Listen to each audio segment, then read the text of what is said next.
encíclica Magnificat Humanitas, do Santo Padre Leão XIV, sobre a salvaguarda da pessoa humana na era da inteligência artificial. Introdução. A magnífica humanidade criada por Deus encontra-se hoje perante uma escolha decisiva: erguer uma nova Torre de Babel ou construir a cidade onde Deus e a humanidade habitam juntos. Cada geração recebe em herança a tarefa de dar forma ao seu tempo, de fazer amadurecer a história como um lugar onde a dignidade de cada pessoa seja salvaguardada, a justiça promovida e a fraternidade possibilitada. Sobre cada época, porém, paira o risco de construir um mundo desumano e mais injusto. Ali onde a humanidade corre o perigo de perder a sua identidade, nós, cristãos, erguemos os olhos para o Deus feito carne, sabendo que, abre aspas, o mistério do homem, só no mistério do Verbo encarnado se esclarece verdadeiramente, fecha aspas. Em Jesus Cristo, esta magnífica humanidade torna-se o caminho, a verdade e a vida, abrindo a cada um de nós a via para crescermos até a plenitude. Alicerçados em Cristo, a pedra viva, experimentamos a poderosa e misteriosa ação do Espírito Santo e acreditamos que todo o autêntico esforço humano de cooperar com Ele para o bem será abençoado pelo Pai Celeste, no qual depositamos a nossa esperança. Por isso, com determinação, podemos contribuir em todas as iniciativas que constroem um mundo mais justo e convidar outros a colaborar conosco na promoção do desenvolvimento integral de cada ser humano. Desejamos entrar em diálogo com todos os homens e mulheres do nosso tempo, com os quais partilhamos os acontecimentos, as questões e as aspirações da humanidade. Com eles, queremos individuar novos caminhos para o bem comum e a promoção de uma vida digna para todos. Essa atitude de diálogo é parte integrante da vocação da Igreja, pois ela, constituída, abre aspas, em Cristo, é como que o sacramento da íntima união com Deus e da unidade de todo o gênero humano, fecha aspas. Reconhece a história como um lugar onde o Evangelho interpela e acompanha a experiência humana. Com esse espírito, Leão XIII publicou, em 1891, a encíclica Rerum Novarum, cujo 135º aniversário celebramos este ano com viva gratidão. O meu amado predecessor deu impulso, com este documento, àquela reflexão sobre a sociedade, a economia e a política a que hoje chamamos doutrina social da Igreja. E quando alguns contestavam que a Igreja não devia desperdiçar energias em questões mundanas, mas preocupar-se em comunicar uma mensagem de vida eterna, ele respondia com realismo e sabedoria que o anúncio do Evangelho não pode esquecer a vida concreta dos povos. Passaram-se muitas décadas desde então, e o magistério, os pastores, os teólogos e os fiéis continuaram a refletir sobre as questões sociais à luz do Evangelho. Hoje, a doutrina social da Igreja é um patrimônio de sabedoria, onde encontramos princípios para pensar, critérios para discernir e julgar, orientações concretas para agir. Ela baseia-se na Sagrada Escritura e na tradição. E, em diálogo com as ciências, ajuda-nos a ler os desafios do presente com lucidez, identificando caminhos adequados para viver com alegria e ao serviço do mundo, um límpido testemunho cristão.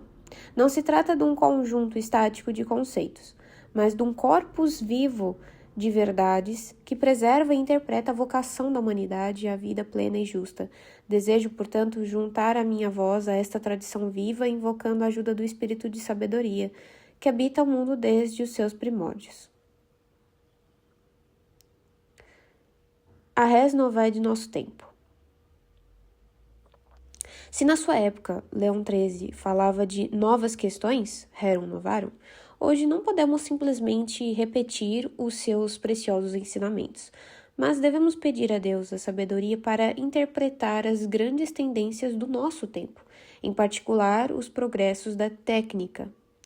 Nos últimos anos, tornou-se cada vez mais evidente o quão rápida e profundamente a digitalização, a inteligência artificial e a robótica estão a transformar o nosso mundo. A técnica não deve ser considerada em si mesma como uma força antagônica em relação à pessoa. Pelo contrário, está enraizada na nossa história desde o início, na medida em que é, abre aspas, um dado profundamente humano ligado à autonomia e à liberdade do homem, fecha aspas.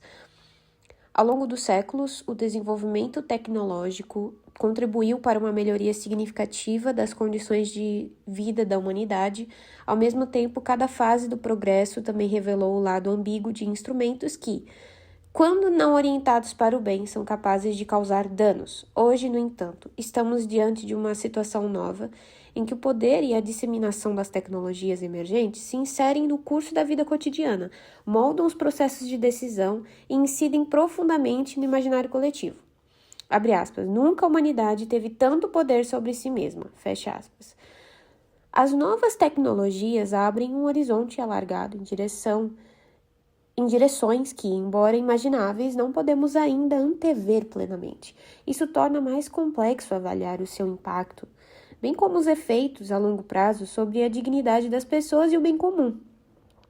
Cabe-nos agora enfrentar com lucidez e responsabilidade os desafios do nosso tempo. É necessário adotar instrumentos normativos adequados, capazes de salvaguardar a justiça e de conter os efeitos nocivos do poder tecnológico. Mas a questão não se esgota na regulamentação. Como alertou o Papa Francisco, devemos perguntar-nos com realismo quem detém hoje este poder e para que fins o orienta. Abre aspas, não podemos, porém, ignorar que a energia nuclear, a biotecnologia, a informática, o conhecimento do nosso próprio DNA e outras potencialidades que adquirimos dão àqueles que detêm o conhecimento e, sobretudo, o poder econômico para o desfrutar, um domínio impressionante sobre o conjunto do gênero humano e do mundo inteiro, fecha aspas. Outrora, eram, sobretudo, os estados a orientar e a dirigir a inovação. Hoje, pelo contrário, os principais motores do desenvolvimento são sujeitos privados, frequentemente transnacionais, dotados de recursos e capacidades de intervenção superiores aos de muitos governos. O poder tecnológico assume, destaque, uma identidade inédita, predominantemente privada e, portanto, ainda mais difícil de discernir, gerir e orientar para o bem comum. Assim, é preciso iniciar um discernimento partilhado, capaz de penetrar nas raízes espirituais e culturais das transformações em curso. Se nos limitarmos às contingências, corremos o risco de deixar que uma série de emergências decida, em nosso lugar, a direção do caminho. Estamos a viver uma rápida fase de transição, uma mudança de época, em que, enquanto alguns disputam o futuro das novas tecnologias e outros se dedicam à reflexão sobre elas, a maioria das pessoas permanece a aguardar, observar de longe, simplesmente esperando que tudo corra bem. Exatamente por isso, impõe-se à nossa consciência questões decisivas que não podem já ser evitadas. Para onde vamos? Para que meta desejamos orientar-nos? Que direção escolher enquanto comunidade humana e enquanto povos? 2 imagens bíblicas. Para responder a estas questões e discernir como viver com responsabilidade a era da inteligência artificial, gostaria de evocar 2 imagens bíblicas, a da edificação da Torre de Babel, referência em Gênesis capítulo 11, versículos de 1 a 9, e a da reconstrução das muralhas de Jerusalém, referência em Neemias capítulos de 2 a 6. No livro do Gênesis, o relato de Babel situa-se nas origens da humanidade, imediatamente após as genealogias dos filhos de Noé. Os seres humanos, tendo se estabelecido na planície de Senaar, decidem construir uma cidade, uma torre, cujo cimo atinge aos céus. Pretendem, assim, obter estabilidade e poder e, sobretudo, tornarem-se famosos, temendo ser dispersos pela terra. A empresa mostra-se imponente, uma única língua, uma única tecnologia, uma única direção. Todavia, o projeto esconde uma profunda insídia. É uma obra pensada sem referência a Deus, sustentada por uma uniformidade que elimina a diversidade e que, em vez da comunhão, opta pela homogeneização. Quando a cidade se edifica sobre o orgulho e a pretensão de se bastar a si mesma, a comunicação é interrompida. As línguas confundem-se e os seres humanos deixam de se compreender. O resultado não é a unidade, mas a dispersão. Deste modo, Babel revela o limite de qualquer construção, ainda que grandiosa, surgida da absolutização do humano e da pretensão de autossuficiência, do sacrifício da dignidade das pessoas em nome da eficiência e da ambição de alcançar o céu sem a bênção de Deus. O livro de Neemias, por sua vez, começa num momento de grande vulnerabilidade na história do antigo Israel. Após o exílio babilônico, uma parte do povo regressou a Jerusalém, mas a cidade continua devastada, com as muralhas ainda em ruínas e as portas consumidas pelo fogo. Neemias, um judeu ao serviço do rei persa Artaxerxes, recebe a notícia do estado desastroso da cidade dos seus pais. Antes de agir, jejua, reza e intercede pelo povo. Depois, pede ao rei permissão para regressar a Jerusalém e, ao chegar ao destino, examina em silêncio os lugares destruídos. Não impõe soluções vindas do alto, convoca as famílias, confia a cada uma delas uma parte da muralha para reconstruir, ouve os receios, coordena os esforços e enfrenta as oposições. O relato mostra como a cidade renasce não graças à iniciativa de uma única pessoa, mas através da responsabilidade partilhada por todo o povo. Sacerdotes, artesãos, chefes de família, mulheres e jovens. É uma obra que tem Deus no centro e que reconstrói as relações antes mesmo das pedras. Com efeito, a antiga Jerusalém reencontra uma linguagem comum, não a da uniformidade, mas a da comunhão. A harmonia que brota quando cada um assume a própria responsabilidade e todo o povo reconhece que a sua força provém do Senhor. À luz destas duas imagens, o Espírito Santo interpela-nos hoje sobre a nossa relação com a técnica e com a revolução digital em curso. As descobertas científicas são um dom concedido à humanidade para que esta o faça frutificar. A tecnologia pode curar, conectar, educar, cuidar da casa comum, mas também pode dividir, descartar, gerar novas injustiças. Na teoria em si mesma, ela não é uma solução para os problemas da humanidade, assim como não é em si mesma um mal. Todavia, na prática, não é neutra, porque tem o rosto daqueles que a concebem, financiam, regulam e utilizam. Por isso, a primeira escolha não é entre um sim ou um não à tecnologia, mas entre edificar Babel ou reconstruir Jerusalém. Entre um poder que pretende dominar o céu ou um povo que, unido na presença de Deus, começa o trabalho de reerguer os muros da convivência fraterna. Evitemos, portanto, a síndrome de Babel, a idolatria do lucro que sacrifica os mais fracos, a uniformidade que anula as diferenças, a pretensão de uma linguagem única, mesmo digital, dedicada a traduzir tudo em dados e desempenhos, inclusive o mistério da pessoa. Este é o risco da desumanização, construir o futuro excluindo Deus e reduzindo o outro a um meio, uma tentação tão antiga e tão nova que hoje assume também uma faceta técnica. Pelo contrário, escolhamos o caminho de Neemias, que destaca o valor do trabalho conjunto para garantir a segurança da cidade de Deus aos exilados que regressavam. Reconstruir hoje significa reconhecer, na pluralidade de vozes e visões, que por vezes lembra a dispersão das línguas, a existência de uma possibilidade luminosa, a de edificar juntos, transformando a diversidade num recurso e fazendo da escuta e do diálogo o terreno comum no qual crescem a justiça e a fraternidade.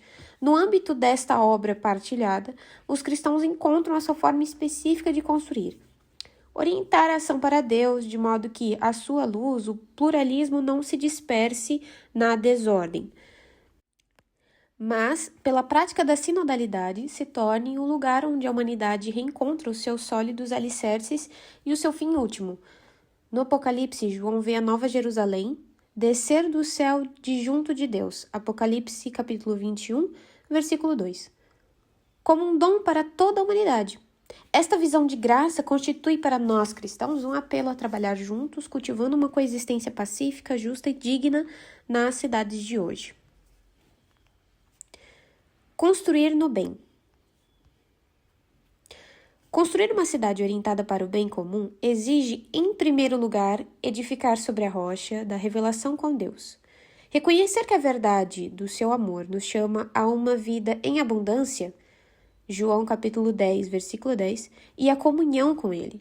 Também nós podemos dizer com Santo Agostinho, abre aspas, nos criastes para vós, e o nosso coração vive inquieto, enquanto não repousa em vós. Fecha aspas. Na verdade, Deus gravou no nosso coração um desejo de felicidade, que envolve todas as dimensões da vida, e a Igreja, no diálogo com os homens e as mulheres do nosso tempo, sente a urgência de guardar e orientar essa aspiração rumo à sua verdade mais profunda. Em segundo lugar, edificar no bem significa aceitar os limites e a fragilidade da humanidade, sem os considerar um erro a corrigir. Hoje, o desejo de plenitude do ser humano corre o risco de ser desviado para objetivos enganadores, a ilusão de uma técnica que promete libertar-nos de toda fragilidade, ou modelos de bem-estar que deixam para trás povos inteiros. Não raro depositamos a esperança num aperfeiçoamento sem limites, em formas de progresso que podem exacerbar as desigualdades, em soluções imediatas, incapazes de curar as feridas dos povos. Então, enquanto alguns perseguem a quimera de uma autoafirmação ilimitada, muitos continuam sem o essencial. A Igreja recorda, com voz humilde, mas firme, que a verdadeira realização não nasce da supressão das fragilidades, mas de um crescimento harmonioso, onde a liberdade e a responsabilidade se entrelaçam com o cuidado recíproco e a verdadeira solidariedade, e onde o progresso se mede pela dignidade de cada um e pelo bem dos povos. Construir um mundo onde todos possam florescer exige, em terceiro lugar, uma corresponsabilidade corajosa.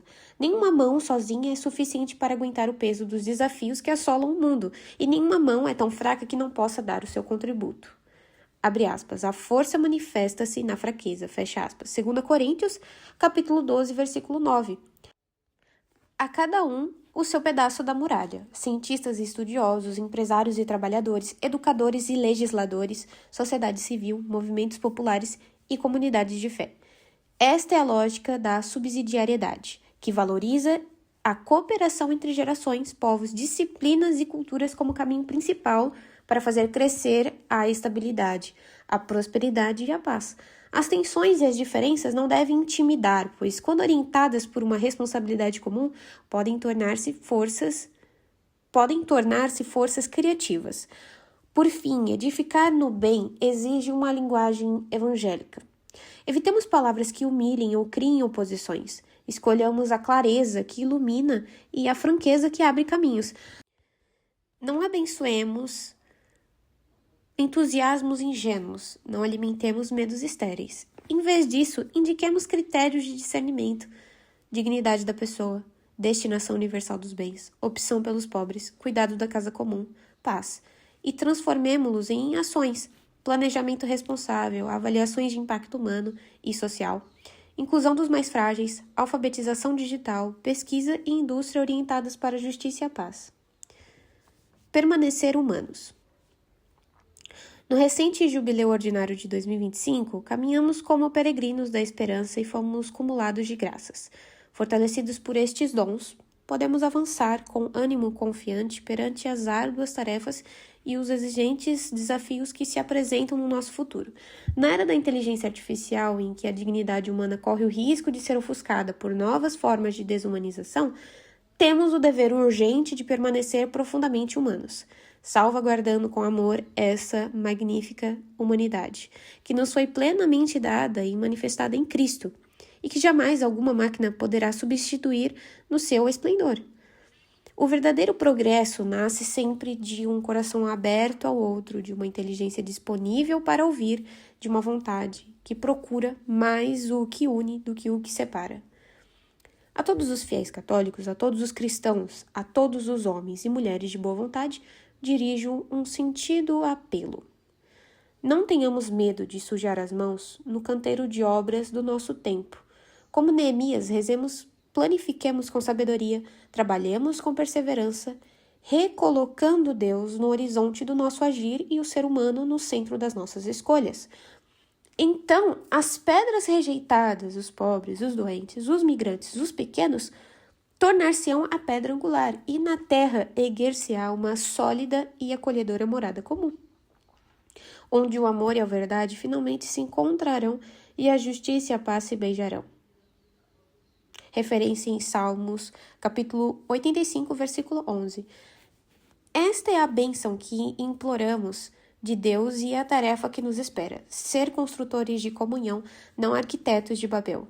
servos do reino que vem, não senhores de torres destinadas a ruir. E com espírito de pastor e pai, peço a todos que pareis a construção da enésima Babel, congregando forças para edificar no bem, a fim de que a humanidade nunca perca a própria beleza e o mundo possa reconhecer mais uma vez, no coração do ser humano, o lugar onde Deus deseja habitar.